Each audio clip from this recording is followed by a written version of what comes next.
Bueno, bienvenidos nuevamente a la clase del Evangelio de Juan. Continuamos con este Evangelio de Juan. Estamos estudiando el capítulo 6. La semana pasada vimos el cuarto milagro de nuestro Señor Jesucristo, la multiplicación de los panes. Si recuerdan este texto, un milagro maravilloso que más adelante vamos a ver la incredulidad del hombre ante semejantes milagros, ante semejantes señales que nuestro Señor Jesucristo les hizo. Y aún hoy en día es tan difícil para el ser humano creer que el Señor Todopoderoso hizo estos milagros. Todavía buscan alguna respuesta material a estas cosas que Él hizo como señales de que Él es el enviado de Dios, el enviado del Dios del cielo para darse a conocer a esta tierra, a este mundo.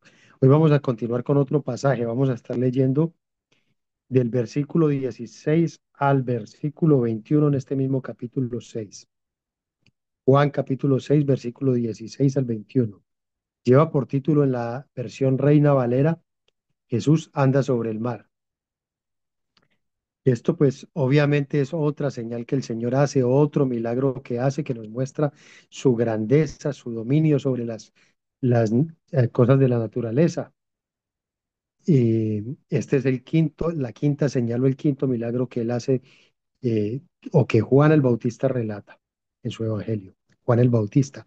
Continúo pegado con Juan el Bautista, Juan el Evangelista. Juan el Evangelista relata en este evangelio. Entonces vamos a leer. Jesús anda sobre el mar. Al anochecer descendieron sus discípulos al mar y entrando en una barca iban cruzando el mar hacia Capernaum. Estaba ya oscuro y Jesús no había venido a ellos. Y se levantaba el mar con un gran viento que soplaba. Cuando habían remado como 25 o 30 estadios, vieron a Jesús que andaba sobre el mar y se acercaba a la barca y tuvieron miedo. Mas él les dijo, yo soy, no temáis. Ellos entonces con gusto le recibieron en la barca, la cual llegó enseguida a tierra, a la tierra donde iban. Entonces vemos que es un relato corto, un pasaje muy corto, pero estos pasajes, a pesar de ser tan cortos y tan simples, como dijimos al principio, que el Evangelio de Juan son palabras muy simples, esto cualquiera lo entiende, cualquier persona puede entender lo que aquí está diciendo, pero la profundidad que hay aquí es enorme, hay tanto por ver. Vamos a ver solamente lo básico. Nosotros ahora, como hemos dicho siempre, vamos a ver lo básico que hay aquí y empecemos con este primer versículo.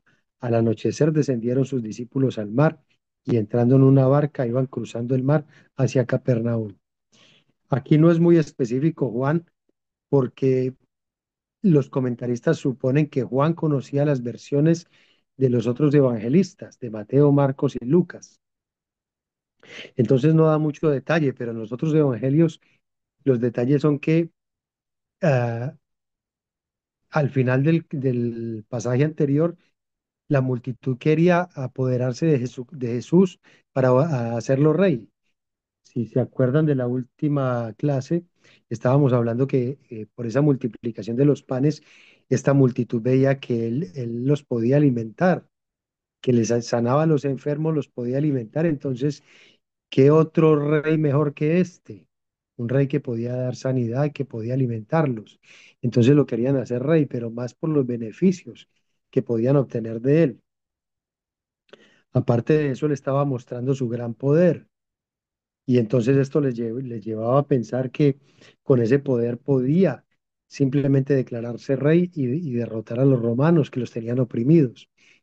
Y eso era lo único que ellos veían. Ellos no escuchaban las palabras de nuestro Señor, sino que simplemente veían las cosas materiales, se enfocaban en estas cosas materiales, en solucionar todos los problemas de su vida, en no tener que volver a trabajar, en no tener que volver a pagar impuestos a una nación que los tenía sometidos y en que les sanara a sus enfermos. Muy conveniente para cualquiera. Esto es muy conveniente para cualquiera aún hoy en día. Nosotros aún hoy vemos congregaciones que solo buscan los beneficios y ahora está muy de moda el evangelio de la prosperidad. La gente va a las iglesias para que les hablen de prosperidad. El Señor no vino a traer prosperidad, el Señor no es viajero, automático de donde nosotros retiramos dinero a la hora que necesitamos. Él no vino a eso, Él vino a darnos un mensaje de eternidad, de salvación, de vida eterna. Ese fue el mensaje que Él vino a dar. Todas las obras que Él hizo, todos los milagros que hizo, serán sus credenciales para que nosotros creyésemos en Él, para que tuviésemos esa fe y esa confianza en Él, de que Él nos iba a dar al final de esta vida una vida mejor que esta que nosotros llevamos aquí. Pero Él nunca prometió darnos prosperidad ni una vida llena de lujos en esta tierra. Al contrario, Él dijo, en esta vida tendréis aflicciones,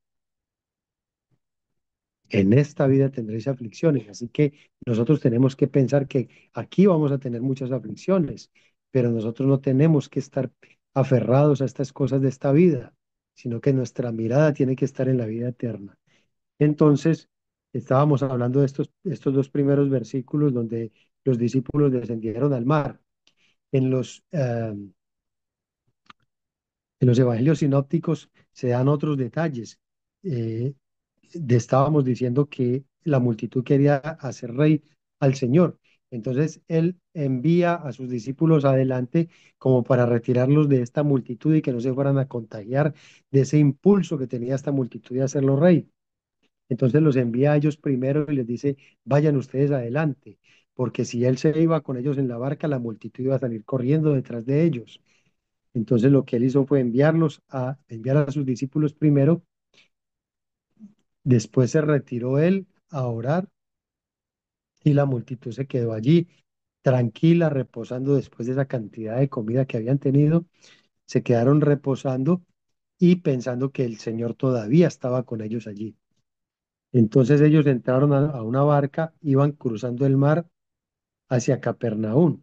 Capernaum estaba al otro lado de este mar de Tiberías o el mar de Galilea. Entonces estaban cruzando y estaba ya oscuro y Jesús no había venido a ellos. Ese detalle de que estaba ya oscuro es un detalle de la hora que estaba en que estaban sucediendo estos relatos. Pero también nos dice que cuando Cristo no está en nuestras vidas, la vida se hace oscura. Por eso acomoda estas dos cosas. Estaba ya oscuro y Jesús no había venido a ellos. Entonces esto también nos muestra una parte de nuestra vida espiritual. Nuestra vida espiritual sin Jesús es una vida oscura, una vida llena de pecado, una vida que nos conduce a la muerte eterna, a la muerte de nuestras almas. Y este apunte, aunque se ve muy material, que solamente está dando datos de la hora en que ellos estaban cruzando, también tiene datos espirituales. Y a nosotros nos toca ver en el Nuevo Testamento, ver el cumplimiento de las cosas materiales del Antiguo Testamento y trasladarlas a la vida espiritual. Y todo lo que vemos aquí tenemos que pensarlo espiritualmente también, aunque no todo se pueda interpretar de manera espiritual. La mayor parte de los relatos se pueden llevar a la manera espiritual. Dice que, y se levantaba el mar con un gran viento que soplaba. Los conocedores de esta zona del mar de Galilea dicen que en ese mar, de un momento a otro, se levanta un viento, una tempestad fuerte, y eso no se sabe en qué momento ni cómo viene, simplemente se desata y el mar empieza a generar unas olas altísimas que pueden hacer naufragar a las barcas.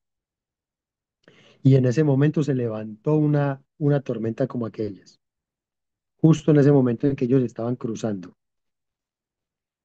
Por aquí habíamos leído también que habían remado,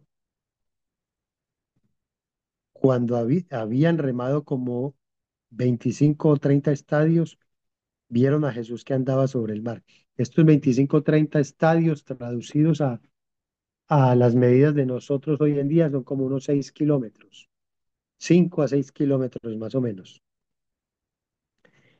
Eh, Se piensa que ellos habían remado mucho tiempo, llevaban muchas horas remando y se piensa que iban lento porque esperaban que Jesús caminara alrededor del mar y los alcanzara en medio de la noche. Entonces, muy probablemente estaban remando cerca de la orilla, pero no tan cerca que pudieran encallar en la arena, que después no pudieran remar, pero que podían ver a la orilla quién podía estar caminando allí.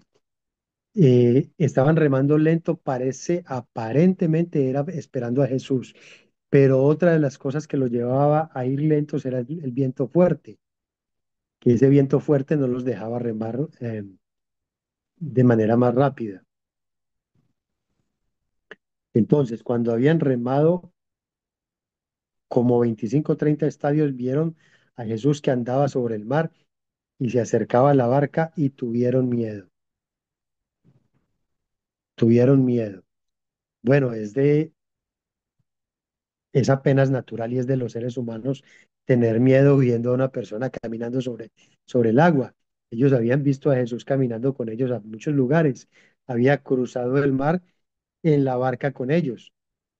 La primera travesía que hicieron fue de la parte occidental del mar hacia la parte oriental, hacia Bethsaida, donde multiplicó los panes, pero él había cruzado con ellos en la barca. Y ahora ver lo que estaba caminando sobre el mar, obvio que ellos nunca habían visto esto, nunca nadie ha caminado sobre las aguas, hasta hoy nunca nadie lo ha vuelto a hacer, solo Jesús lo ha podido hacer. Pero hay quienes creen que esto está mal traducido y que Jesús no caminó sobre las aguas, sino que caminaba por la orilla. Lo que no pueden ver ellos es que quién se va a asustar porque una persona esté caminando por la orilla del mar, por la playa. ¿Quién va a tener miedo de alguien que esté caminando por la orilla del mar si hasta ellos mismos estaban como esperándolo, a que él los alcanzara caminando por la orilla del mar, como habían cruzado las multitudes, que habían cruzado bordeando el mar, habían cruzado caminando por el borde del mar de Galilea? Entonces algunas personas dicen que él nunca caminó, que la traducción está mala y que él nunca caminó por las aguas, sino que simplemente estaba bordeando el mar y que los discípulos lo estaban esperando en la barca cuando lo vieran y iban a arrimar por él. Pero esto no hace ningún sentido. La verdad que esto no hace ningún sentido porque nunca hubiesen tenido temor, nunca hubiesen tenido miedo. Y aquí más adelante dice, mas él les dijo, yo soy, no temáis. Él sabía que tenían miedo de lo que estaban viendo. Era más que obvio que él estaba caminando sobre las aguas. En Mateo, en el Evangelio de Mateo, hay un dato más acerca de esto, que no lo deberíamos de mencionar, pero que refuerza esto que estamos hablando de que es imposible que tuvieran miedo. Cuando Pedro le dice al Señor que si Él es Jesús, que le diga que vaya hacia Él caminando Él también sobre el agua. Esto es otra evidencia de que él estaba caminando sobre el agua, de que no es cierto lo que otros comentaristas dicen. ¿Por qué digo esto? ¿Por qué les hablo de esto? Porque ustedes se van a encontrar con personas que niegan estas cosas. Entonces se van a encontrar con esas personas que tienen las, las, las palabras como para respaldar lo que están diciendo. Pero si lo vemos con respecto a lo que está narrando Juan, es imposible negar que él caminó sobre el agua, pero hay personas que niegan estos milagros. Entonces, cuando el Señor les dice, no temáis, dice, yo soy, no temáis. Este yo soy, ustedes se acuerdan en el Éxodo, cuando el Señor llama a Moisés y le dice que vaya a rescatar a su pueblo de Egipto, que estaba esclavizado en Egipto, y Moisés le dice, ¿y quién soy yo para ir a decir al faraón que libere al pueblo? Y el Señor le dice que él lo va a respaldar, que él le va a respaldar con todo lo que él necesita para que el faraón deje ir a su pueblo. Y entonces Moisés le pregunta, y si me preguntan quién me envió, ¿qué le digo? O sea, yo voy y usted me respalda, pero ¿qué le digo? ¿Quién es usted? Y él dice, yo soy. Este es el mismo yo soy que Cristo está diciendo aquí. Entonces los discípulos conocían muy bien estas dos palabras, yo soy. Yo soy quiere decir el que era, el que es y el que vive por siempre, el eterno. Esa es la connotación de ese yo soy, porque yo soy también. Como persona yo soy, pero no tengo la connotación que tienen estas dos palabras. Jesucristo, que son las mismas del Éxodo y que para el pueblo hebreo o para el pueblo de Israel significaba lo que para nosotros nos tradujeron como Jehová. Eso es lo que significa Jehová, lo que a nosotros nos hacen decir como Jehová o Yahvé, significa yo soy. Para nosotros, cuando nosotros decimos Jehová, muchas veces no nos dice absolutamente nada esa palabra, porque esa palabra no está en español, pero esa palabra traducida al español significa yo soy. Ese yo soy es el que soy, el que es, el que fue y el que será, el eterno. Entonces, cuando Él les dice yo soy, ellos entienden, eh, se calman y ya dejan de temer. Y dice, ellos entonces con gusto le recibieron en la barca, la cual llegó enseguida a la tierra a donde iban. Claro, dejaron de temer, entonces pudieron entrar a la barca. Perdón, Jesús entró a la barca porque ellos gozosos lo invitaron a entrar a la barca y la tempestad se calmó. Si ellos pudieron llegar inmediatamente al otro lado, la tempestad se calmó. Entonces aquí podemos ver que no solamente él caminó sobre las aguas como una señal también, pero aparte de esa señal, la otra señal fue que calmó la tormenta, calmó los vientos. Aquí no se menciona, pero está implícito en que estaban en el medio de una tormenta y después llegaron fácilmente al otro lado. Calmó los vientos, pudieron llegar al otro lado porque él calmó los vientos. Y aparte llegaron rápidamente al otro lado. Enseguida, Dios llegó enseguida y le recibieron en la barca, la cual llegó enseguida a la tierra donde iban. Ese llegó enseguida, significa que eso fue inmediato.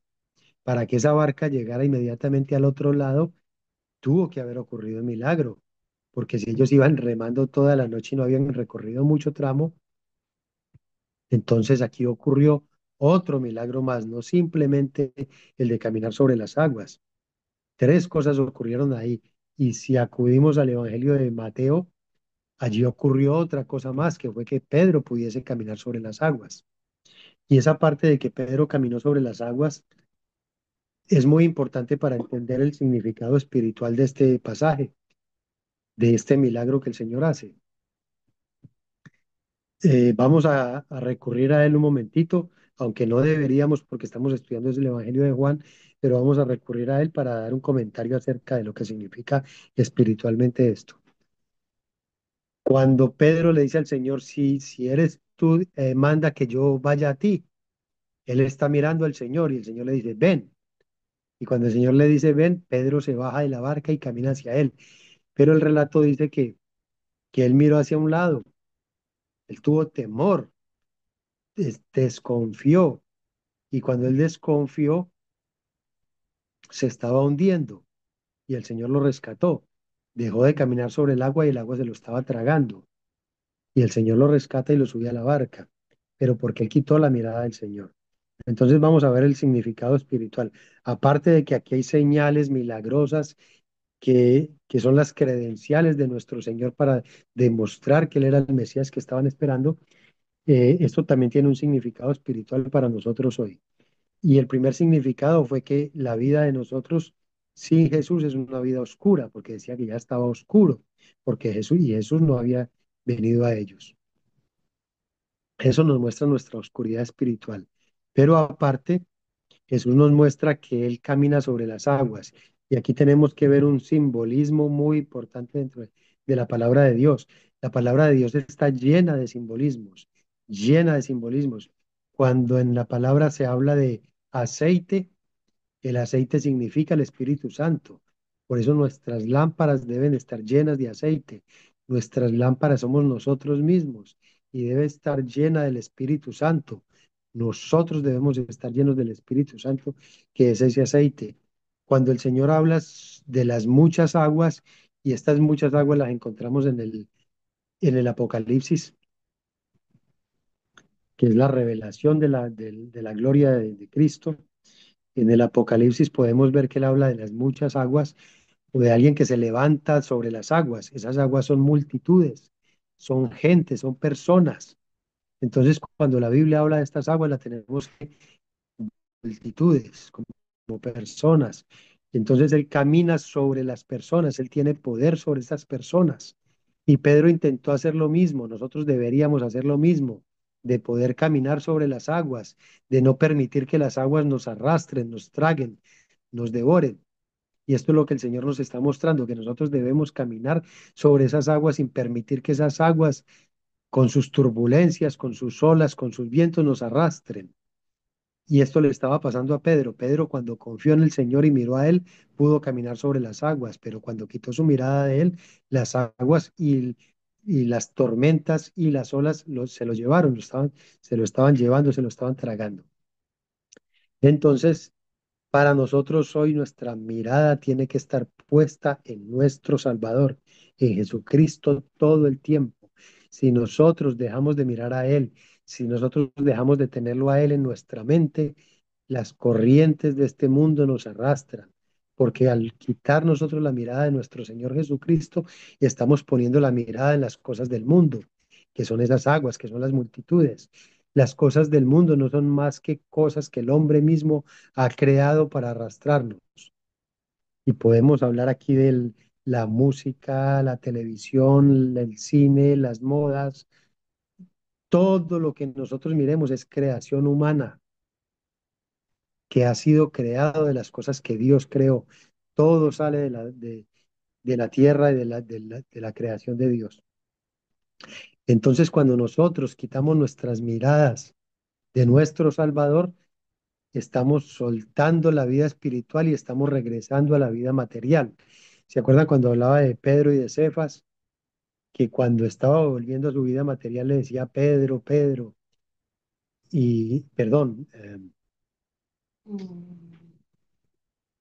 Cefas es lo mismo que Pedro.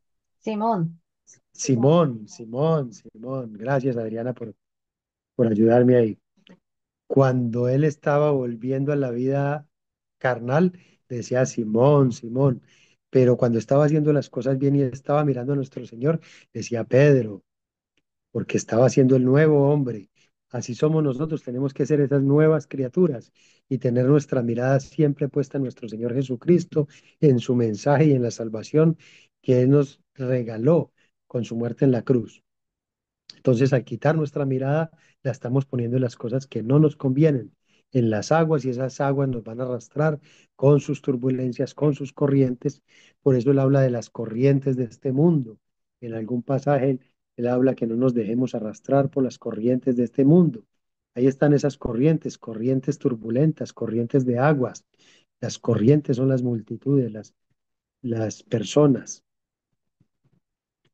Ahora, esta barca cuando estaba sin Cristo representa nuestras vidas. Nuestras vidas sin Cristo es esa barca que puede ser arrastrada en la oscuridad de nuestros pecados, puede ser arrastrada hacia cualquier lugar, menos hacia la vida espiritual. Entonces esa barca puede representar nuestras vidas. Y esas vidas sin Cristo son arrastradas por cualquier viento, por cualquier doctrina, por cualquier corriente. Entonces, este es el significado de este pasaje de donde Jesús anda sobre el mar. Yo no sé si hasta aquí tienen alguna pregunta, algún comentario, porque este pasaje, como dijimos, es bien corto, pero tiene mucho todavía que sacarle, muchas cosas que pueden salir de aquí, pero esto es la parte como más importante, la parte, el significado espiritual para nosotros hoy. Bueno, si se quiere, mejor dejamos las preguntas para el final. Recuerden este pasaje, recuerden lo que dijimos aquí, porque es que tenemos todavía 30 minutos y hay otro pasaje que sigue aquí que también es corto. Y quiero avanzar un poquito en él porque después de este pequeño pasaje también viene otro de los discursos de nuestro Señor, un discurso bien importante y queremos una clase completa para él. Dice la siguiente parte del 22 al 24. La gente busca a Jesús. Al día siguiente, la gente que estaba al otro lado del mar vio que no había habido allí más que una sola barca y que Jesús no había entrado en ella con sus discípulos, sino que estos se habían ido solos. Pero otras barcas habían arribado de Tiberías junto al lugar donde habían comido el pan después de haber dado gracias al Señor. Después de haber dado gracias, el Señor. Cuando vio pues la gente que Jesús no estaba allí, ni sus discípulos, entraron en las barcas y fueron a Capernaum buscando a Jesús. Entonces, seguramente toda esta multitud se quedó allí dormida, como dijimos, después de haber comido tanto, tuvieron sueños, se quedaron dormidos, pero ellos habían visto a los discípulos que se habían ido en una barca y habían visto que Jesús no había subido a esa barca. Entonces se preguntaban, ¿qué pasó? ¿Dónde está Jesús que no está con nosotros aquí? Y habían otras barcas, aparte de la que ellos ya habían visto, al lado de la que estaba en la que se fueron los discípulos. Y entonces se preguntaban, ¿dónde está Jesús? Que él no había entrado a la banca a la barca y que los discípulos se habían ido solos. Entonces, cuando vio pues la gente que Jesús no estaba allí ni sus discípulos, entraron en las barcas y fueron a Capernaum buscando a Jesús.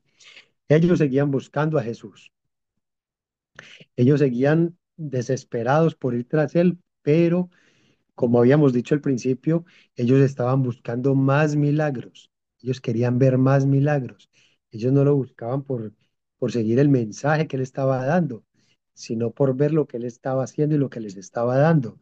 Simplemente por esa visión material que ellos tenían de todas estas cosas que Cristo estaba haciendo.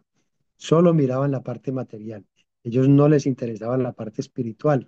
Ellos creían que ellos andaban bien porque eran israelitas, creían que andaban bien porque cumplían con todos los requisitos del sábado y que estaban cumpliendo yendo a la fiesta de la Pascua, porque esto sucedió antes de la fiesta de la Pascua. Dijimos que probablemente eran peregrinos que venían de camino hacia Jerusalén para estar en la fiesta de la Pascua y se habían quedado allí viendo a Jesús.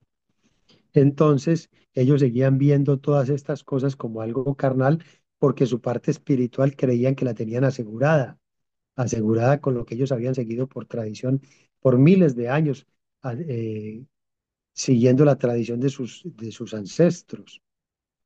Entonces, lo único que querían ver era más milagros, ver que Cristo les regalara más cosas. Y voy a avanzar un poquitito en el sermón de nuestro Señor Jesucristo, porque aquí hay unas preguntas que esta multitud les hace. Ellos se fueron rápido hacia el otro lado para encontrar a Jesús allá. Y cuando llegan, dice, voy a leer del 25 hasta el 30 creo, más o menos por ahí hasta el 30.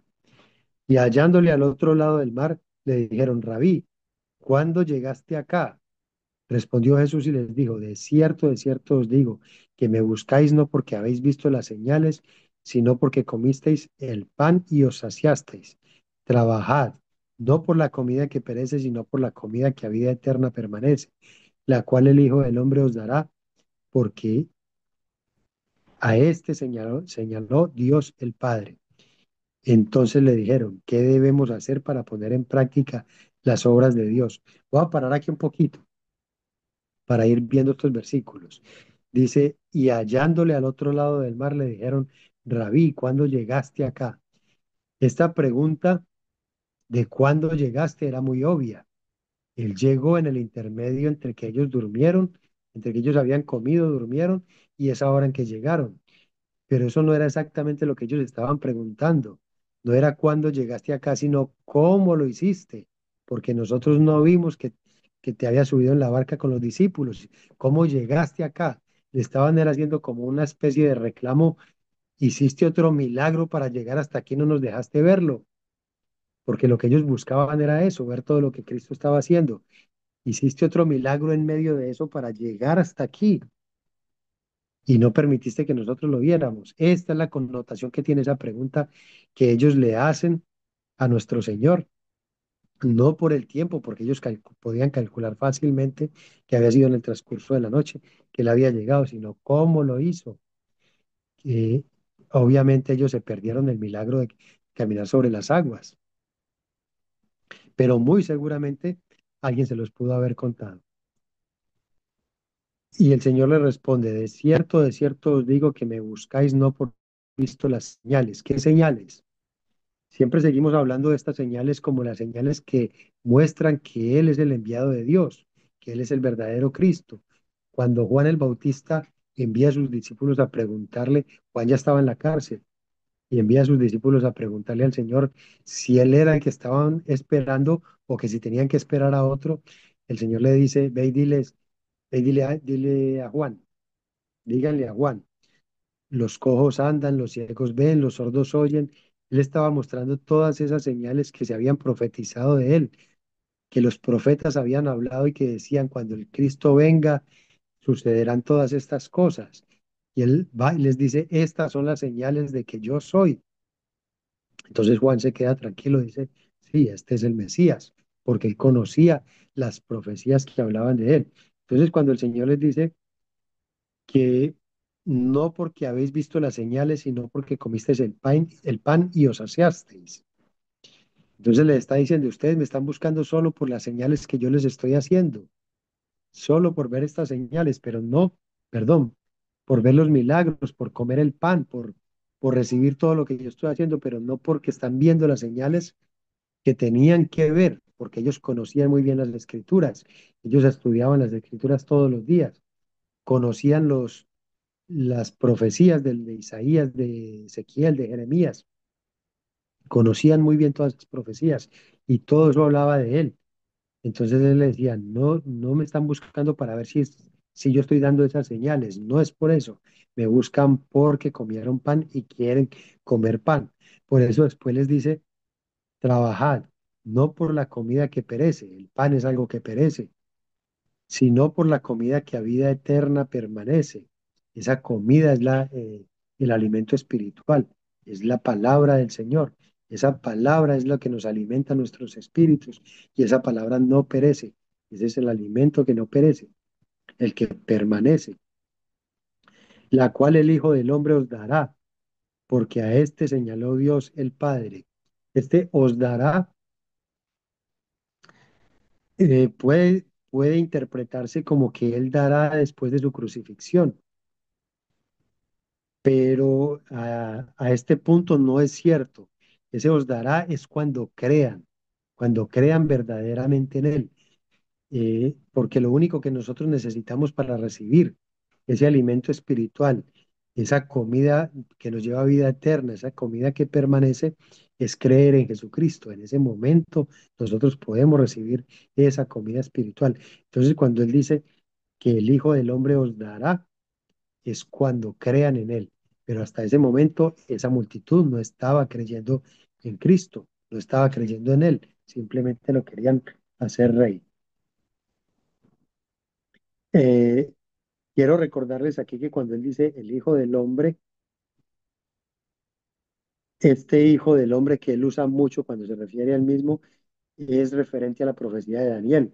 Lo vimos en algunas clases pasadas, cuando en la profecía de Daniel, Daniel veía eh, a grandes imperios o a grandes reyes o emperadores, pero los veía con forma de animales, como de monstruos, de cosas horribles.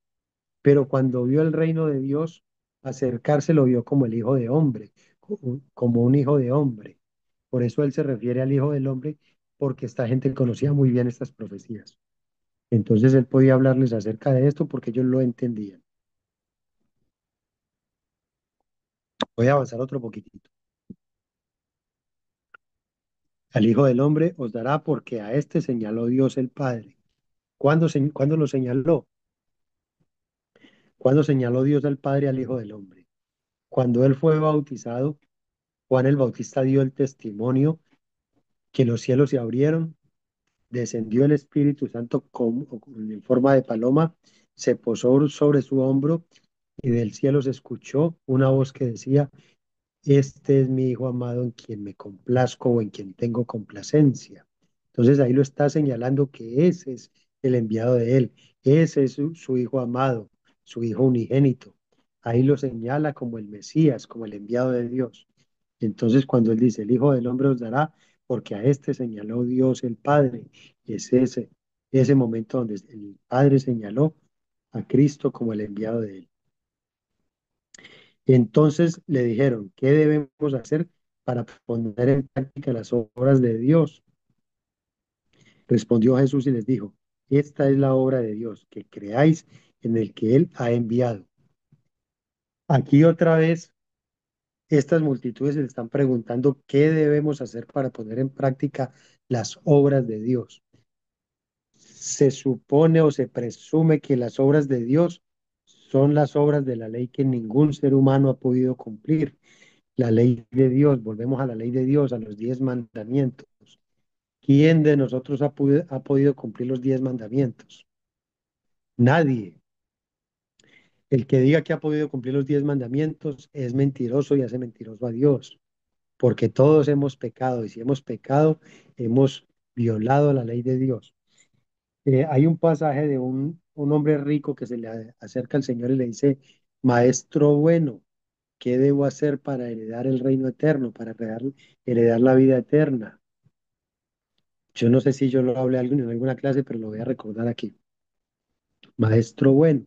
Y el Señor le dice, eh, me dices bueno, bueno solamente Dios. Está diciendo que no hay ni un solo hombre bueno. Aunque Él es Dios, le está haciendo ver que a un ser humano no debe llamar bueno porque bueno solamente Dios. Pero ese hombre hasta ahí no se ha dado cuenta de que Jesucristo es Dios. Él le dice, ¿me llamas bueno? Si bueno solamente es Dios, porque la palabra de Dios dice que bueno solamente es Dios, que no hay hombre bueno, no hay ni uno solo que haga lo bueno, no hay quien busque de Dios. Entonces este joven rico le pregunta qué necesita hacer para ganar el reino de los cielos, para heredar la vida eterna. Y el Señor le contesta y le dice que debe cumplir la ley de Dios, los 10 mandamientos. Y él dice que desde pequeñito, que desde muy joven, está cumpliendo la ley de Dios, que él la ha cumplido completa. Y el Señor le dice, bueno, si ya la has cumplido, no recuerdo bien el pasaje, pero el Señor le hace un examen de que él no está cumpliendo la ley de Dios en una pregunta. Le dice, solo una cosa te falta. Ve y vende todo lo que tienes y regálalo a los pobres. Y en esta sola pregunta le está evaluando los 2 primeros mandamientos. Amarás al Señor tu Dios por sobre todas las cosas. Amarás al Señor tu Dios por sobre todas las cosas. Y el mandamiento es más largo. Amarás al Señor tu Dios con toda tu mente, con toda tu corazón, con toda tu alma y con todas tus fuerzas. Entonces le dice, ve y vende todo lo que posees y repártelo a los pobres. Y dice que este hombre lo miró y se fue muy triste porque tenía muchas posesiones. Era un hombre muy rico, pero claramente su corazón estaba en las riquezas, no en el reino de los cielos, no en el Dios del cielo. Él amaba más sus posesiones, amaba más sus riquezas que el reino de los cielos. El Señor le dice, despójate de todo lo que tienes. Eso es amar al Dios del cielo por sobre todas las cosas. Y él no podía despojarse de eso. ¿Por qué el Señor le pide que se despoje de todo?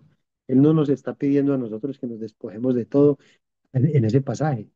Él lo que nos está mostrando es que nosotros tenemos mucho amor por las cosas de este mundo antes que el amor por el Dios eterno. Entonces nosotros desde ese primer mandamiento estamos rompiendo la ley de Dios porque nosotros amamos mucho las cosas de este mundo. Y en la segunda parte que dice repártelo a los pobres, el segundo mandamiento es amarás a tu prójimo como a ti mismo. Y era obvio que a él le dolería entregar todas sus posesiones a los pobres. Él no era capaz de hacer eso. ¿Por qué? Porque él no amaba al prójimo como se amaba a sí mismo. Este amarás a tu prójimo como a ti mismo es desear para otros todo lo que nosotros tenemos. Si yo puedo disfrutar de algo, yo deseo que aquel que no lo tiene lo pueda disfrutar como yo y yo debería de ser capaz de darle lo que yo tengo para que él lo disfrute también. Hacemos nosotros eso. Amamos al prójimo de tal manera que podamos despojarnos de lo que tenemos para que él lo tenga también.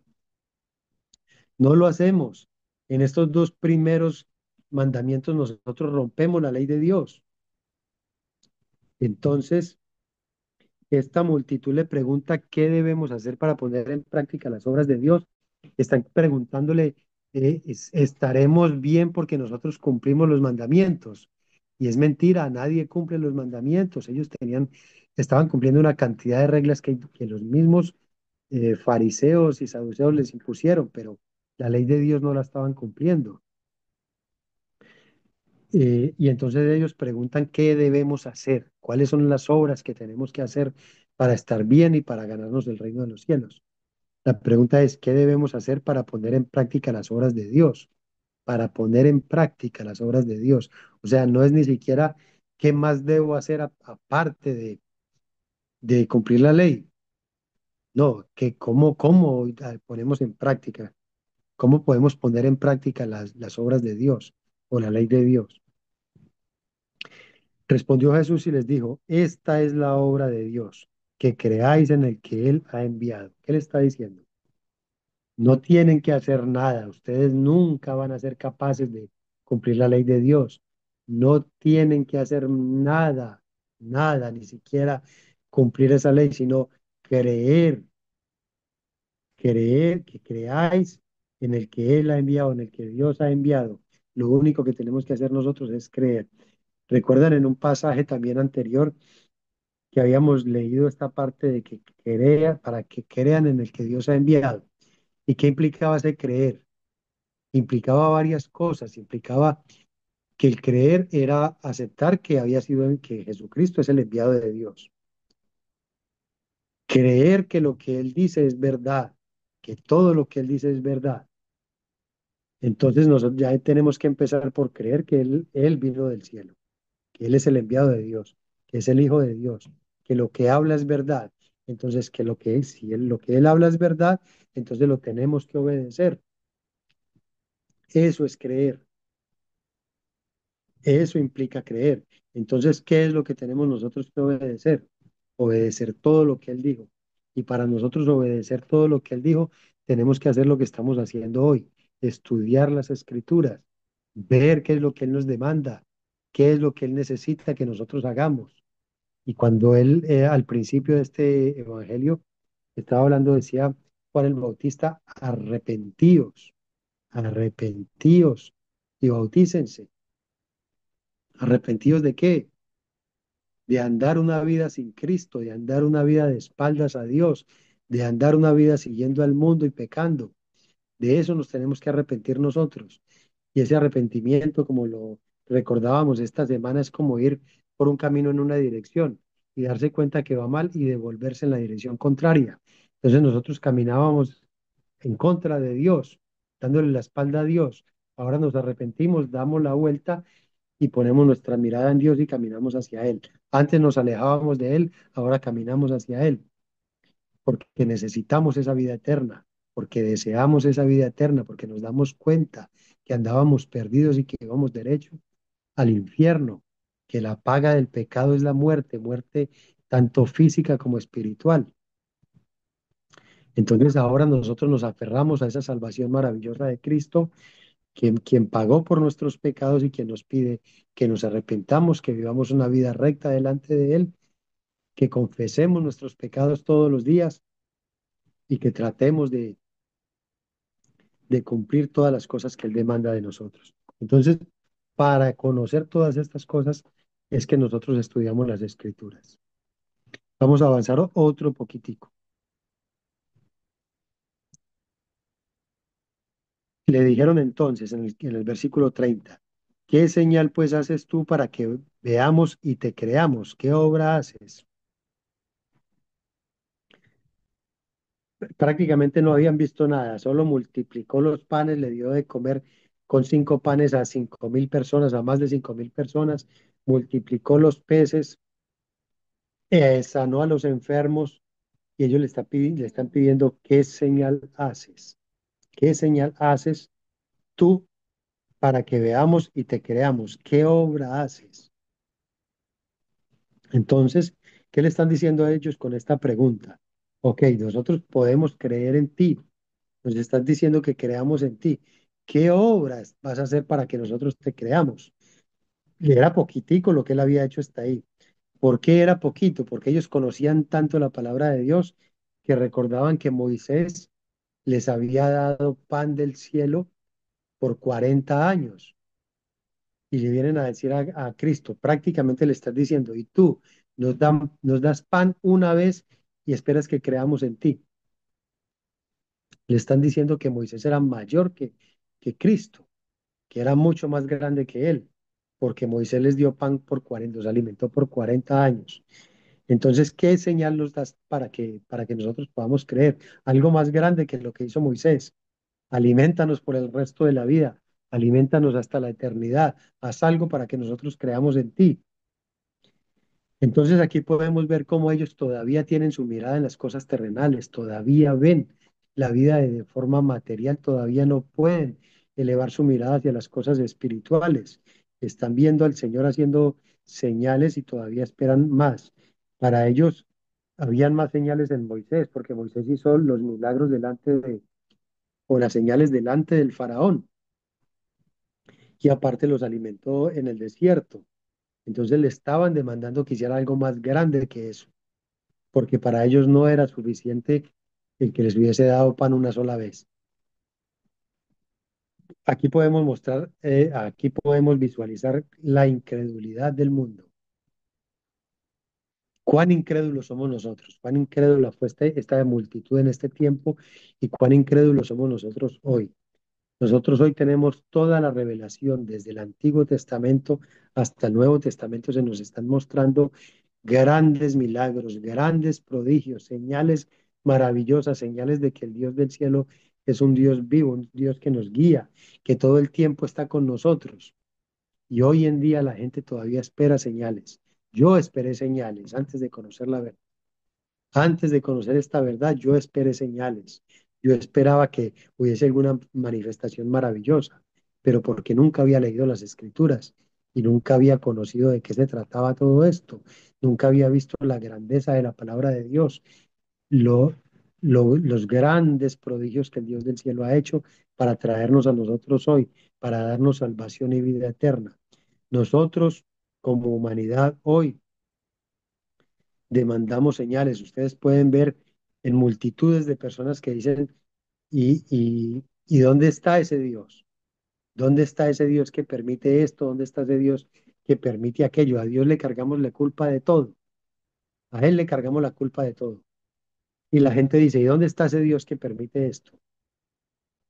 Pues es que ese Dios nos dio un libre albedrío y no podemos culpar a Dios del pecado de los humanos. ¿Por qué hay violaciones en este mundo? ¿Por qué los niños son abusados? ¿Por qué los niños son desaparecidos? ¿Por qué las mujeres son abusadas? ¿Por qué hay hambrunas? No es la culpa de Dios, es la culpa del pecado del hombre. Nosotros como humanos estamos pecando, nosotros como humanos estamos haciendo desastres en este mundo que Dios creó y le tiramos la culpa a Dios. Dios ha sido paciente, muy paciente, esperando que mucha gente se salve. Por eso no ha venido a destruir a la humanidad, porque está esperando a que muchos se salven. Pero Dios está airado con todo el pecado que hay en esta tierra. Así que no tenemos que echarle la culpa a Dios de lo que esté pasando en este mundo. Echémonos la culpa a nosotros mismos de no ser capaces de vivir una vida como Él nos muestra, que vivamos. Pero aquí están las multitudes pidiendo esas señales, incrédulos pidiendo señales, pecadores, porque fueron más pecadores que el resto del mundo y estaban exigiéndole señales al Señor después de haber visto todo lo que Él estaba haciendo. Vamos a dejar hasta ahí porque ya se nos está acabando el tiempo y tenemos que dar la oportunidad para que quiera intervenir, que también lo haga. Pero recordemos que quedamos en el versículo 30 y en la próxima clase vamos a continuar con un sermón que el Señor va a dar después de estas cosas. Así que si alguien quiere participar, quiere comentar algo, quiere hacer alguna pregunta, este es el momento. Adriana, Profesor, sí, yo tengo un comentario. Aquí en lo primero, cuando lo leímos, que estábamos leyendo del 16 al 21, sí, que dice de que cuando Cristo no está en nuestras vidas, todo es oscuro. Esto Esto nos muestra de que nosotros no hemos, como que no hemos visto de que toda la Biblia nos está hablando de Jesús, toda la Biblia nos está llevando hacia Él y toda la Biblia nos está mostrando nuestras vidas. Sí, nosotros cuando no habíamos conocido al Señor, pues estábamos muertos en nuestros delitos y pecados. Y solamente cuando no conocíamos del Señor, solamente pensábamos de que acudíamos a Él en momentos de necesidad. Creemos de que el Señor trabaja en el 911, que cuando tenemos un problema lo llamamos. Y no es así, solamente es por interés, por interés. Si me porto bien, entonces me das tal cosa. Si, si yo hago esto, entonces el Señor me va a dar lo que yo quiero. Hago un ayuno porque hago un ayuno para esto. No nos damos cuenta de que solamente estamos buscando del Señor por interés de que Él nos puede dar. Y no vemos de que Él ya nos dio todo. Nos dio algo tan grande y maravilloso que es la salvación. Nos dio el privilegio de poder ser adoptados como hijos de Él. Ya no somos criaturas, sino que somos hijos cuando ponemos la fe en nuestro Señor Jesucristo. Entonces, lo buscamos por interés sin estando nosotros ciegos, viendo que él ya nos dio todo. ¿Qué más nos puede dar si ya nos dio a nuestro Señor Jesucristo? Para que por medio de él podamos tener la salvación. Entonces, lo que estoy viendo todo esto, todo lo que hablamos, no vemos de que la Biblia nos habla a nosotros, o sea, de que todo eso lo podemos poner a nuestras vidas. Nuestras vidas son oscuras cuando el Señor no está. La Biblia lo dice. La Biblia dice que estamos muertos en nuestros delitos y pecados. O sea, todo eso de que pues, pongamos la fe en el Señor. Si Pedro hubiera puesto la fe en el Señor, ven a mí, él hubiera caminado todo el agua y hubiera pasado al otro lado, pero como le dio miedo porque quitó los ojos del Señor, se hundió. Así somos nosotros, no ponemos los ojos en nuestro Señor, no vemos de que todo lo que la Biblia nos habla lo podemos reflejar a nuestras vidas para así poder crecer más en la palabra.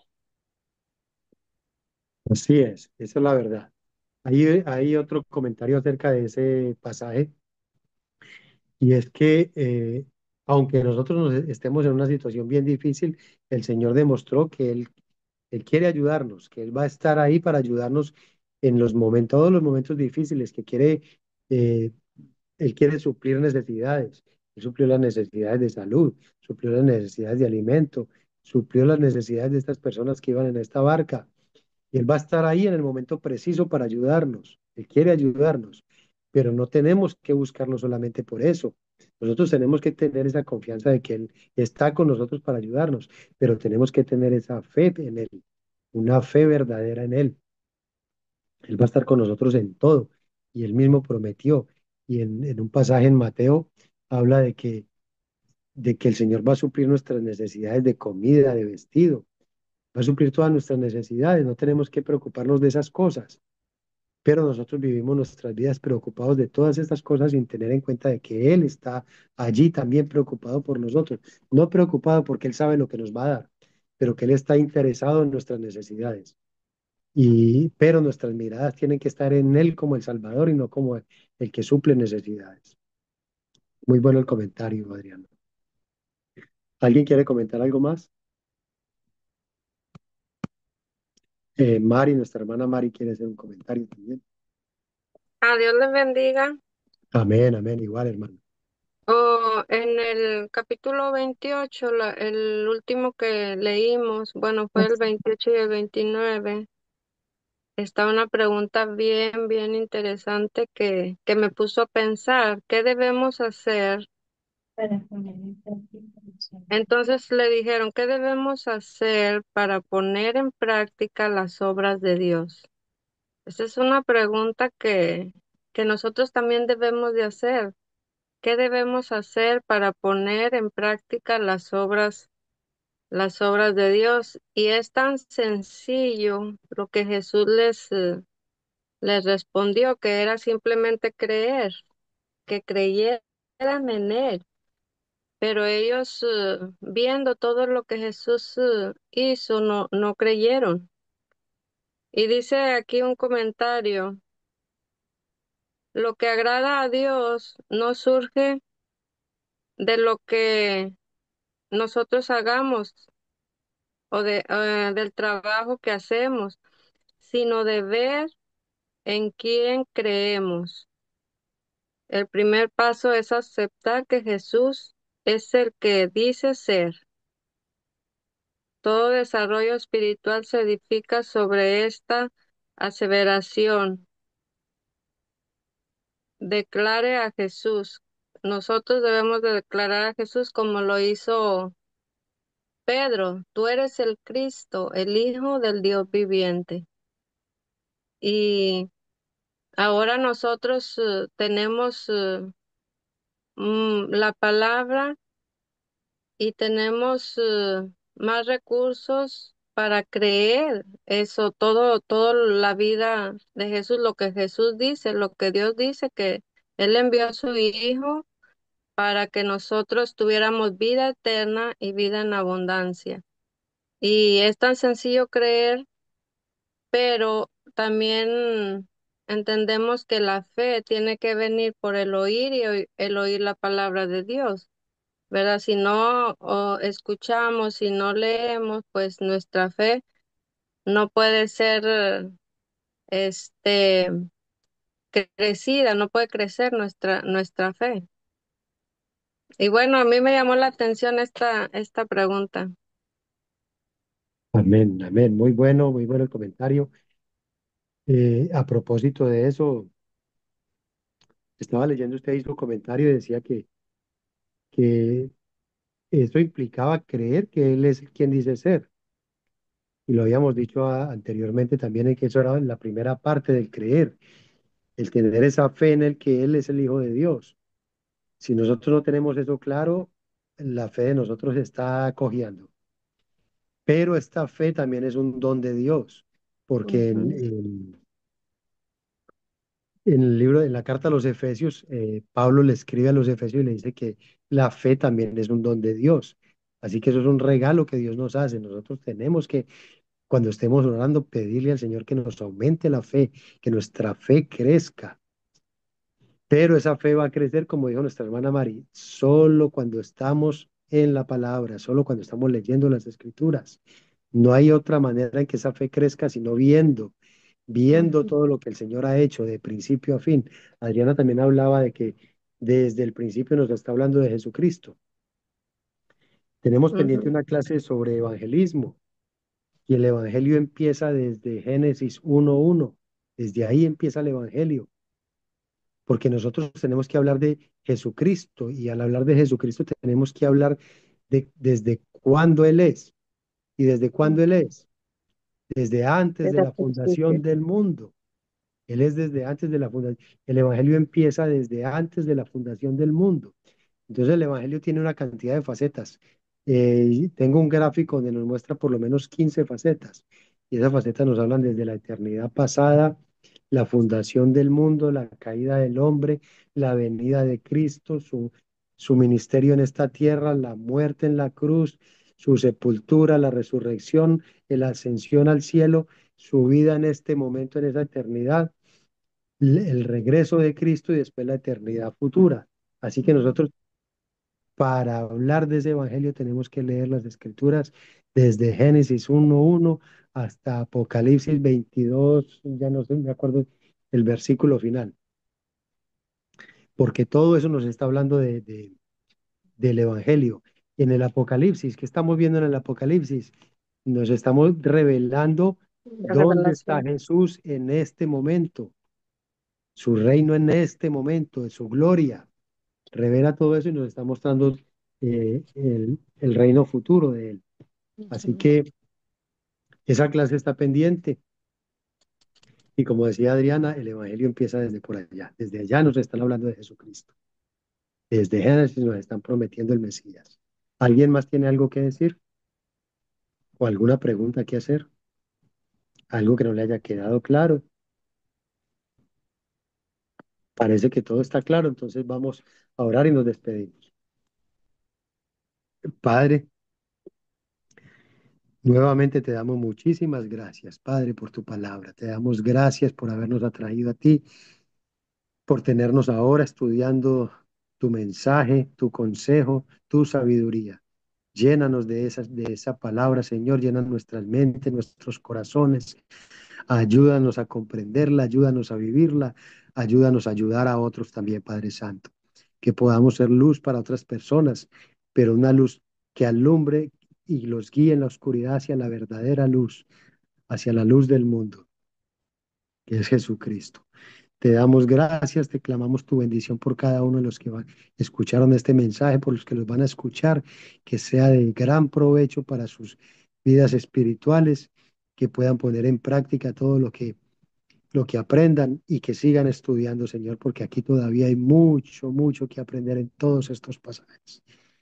Padre, pedimos tu bendición, te damos las gracias en el nombre santo, grande y poderoso de Cristo, nuestro Redentor y Salvador, tu Hijo amado. Amén.